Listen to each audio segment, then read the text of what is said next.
Hello friends, welcome to my YouTube channel Brain Boost Academy. तो आज हम अपने दूसरे टॉपिक के साथ अपनी वीडियो स्टार्ट करते हैं।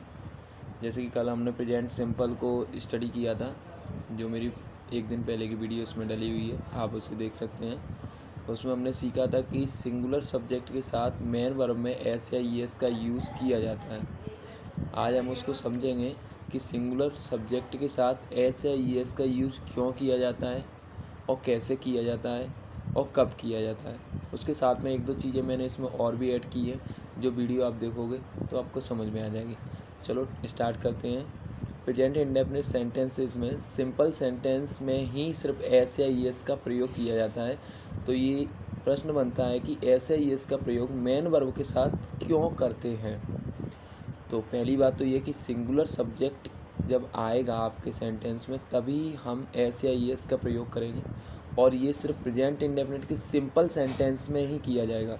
मेरी बात को ज़रा ध्यान से सुनना बच्चों। प्रेजेंट इंडेफिनिट सेंटेंस के सिर्फ सिंपल सेंटेंसेस में, नेगेटिव या इंटरोगेटिव में कोई एस या ई एस का यूज़ नहीं किया जाएगा, न किसी मेन वर्ब के साथ ना किसी और चीज़ के साथ। सिंगुलर सब्जेक्ट में जैसे कि ही, सी, इट या कोई नाउन वर्ड, जब इन चारों में से कोई एक भी चीज़ आपके सेंटेंस में आता है, आपके सेंटेंस का सब्जेक्ट में आता है, तो आप इसमें मेन वर्ब के साथ एस या ई एस का यूज़ करेंगे। और मेन वर्ब की कौन सी फॉर्म यूज़ करेंगे बच्चों?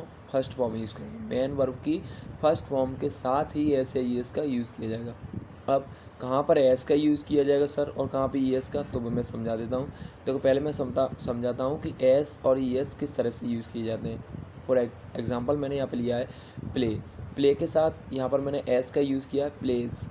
डू, इसके साथ मैंने ई एस का यूज़ किया है, डज। गो, इसके साथ मैंने ई एस का यूज़ किया है, गोज़। पुट, इसके साथ एस का यूज़ किया है, पुट्स। अब समझिए एस का यूज़ कहाँ पर होता है और ई एस का यूज़ कहाँ पर होता है। एस का यूज़ नॉर्मली सभी वर्ब्स के साथ एस लगाया जाता है। जितनी भी वर्ब्स हैं उन सब के साथ हम क्या करते हैं, एस का यूज़ करते हैं। एग्जाम्पल के लिए आप इनसे समझ सकते हैं, प्ले या पुट जो भी है।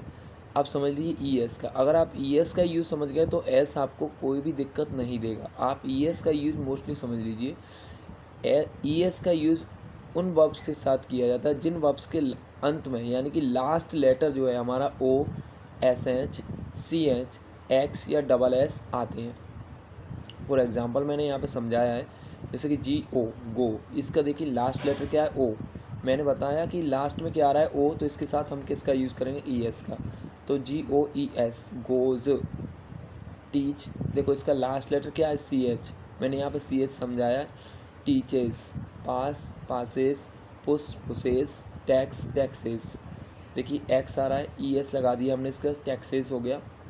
इसके साथ मैंने आपको बताया वीडियो स्टार्टिंग में कि मैं इसमें कुछ एक दो चीज़ें नई इंक्लूड करने वाला। तो देखिए आई ई एस का यूज़ कहाँ पर किया जाता है, या आई ई एस का यूज़ किन वर्ब्स के साथ किया जाएगा उसके बारे में मैं बताता हूँ। जिन वर्ब्स के लास्ट में वाई लेटर आता है, जिन वर्ब्स के लास्ट वर्ड में यानी कि वाई लेटर आता है, यहाँ वर्ड नहीं लिख सकते, यहाँ पर लेटर लिखा जाएगा, ये मिस्टेक है।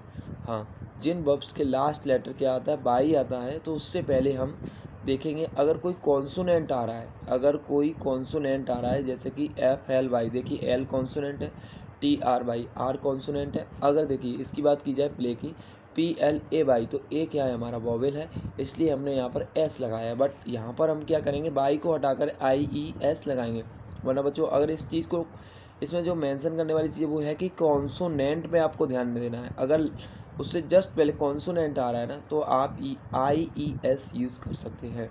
अदरवाइज़ अगर कोई वॉवेल्स आ रहा है तो आप नॉर्मली एस का यूज़ करना है, कोई E S I E S कुछ भी नहीं लगाना है।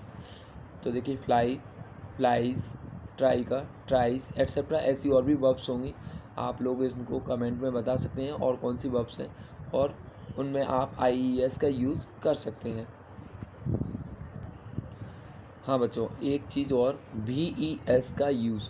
देखिए बहुत सी वर्ब्स ऐसी हैं, वर्ब्स या कुछ ऐसे वर्ड्स भी होते हैं जिन्हें हमें प्लूरल बनाना है। देखिए एक और चीज़ मैं आपको बता दूं, अगर आप वर्ब में एस, ई एस या जो भी है इनको ऐड करते हैं तो वो वर्ब क्या होती है, मेन वर्ब क्या होती है हमारी, फर्स्ट फॉर्म में चेंज हो जाती है, सॉरी फर्स्ट फॉर्म नहीं, सिंगुलर फॉर्म में चेंज हो जाती है, सिंगुलर फॉर्म में चेंज हो जाती है। बट अगर आप किसी वर्ड के साथ या किसी भी नाउन के साथ एस या ई एस का यूज़ करते हैं तो वो किस में जाती है, आपकी प्लूरल फॉर्म में चेंज हो जाती है। तो आप इस बात को ध्यान रखना, वर्ब और नाउन में यही मेन डिफरेंस है कि इनमें एस या ई एस का यूज़ करने पर ये सिंगुलर में चेंज होती है और ये प्लूरल में चेंज होती है। तो देखिए वी ई एस ये कहीं पर भी देखने को मिल सकता है आपको। फॉर एग्जांपल मैं इसमें बता दूं आपको कि ऐप लेटर जब लास्ट में आए ना, तो वहाँ ऐप की जगह पे आपको क्या बदल देना है, वी ई एस। तो ये अगर वर्ब है तो इस किस में चेंज होगी, सिंगुलर में। और अगर ये कोई नाउन है तो ये किस में चेंज होगा, आपका प्लूरल में। जैसे ब्रीफ, ब्रीव्स, देखिए ई, ये बी आर आई ई। हाँ, इसमें एक और बात बता दूं, ऐप से पहले चाहे वॉवेल आए या कॉन्सोनेंट आए, इसका कोई फ़र्क नहीं पड़ता। आपको बस ऐप वाले को अगर एस या एस लगाना है तो उसमें आपका वी ई एस पूरा ही आएगा।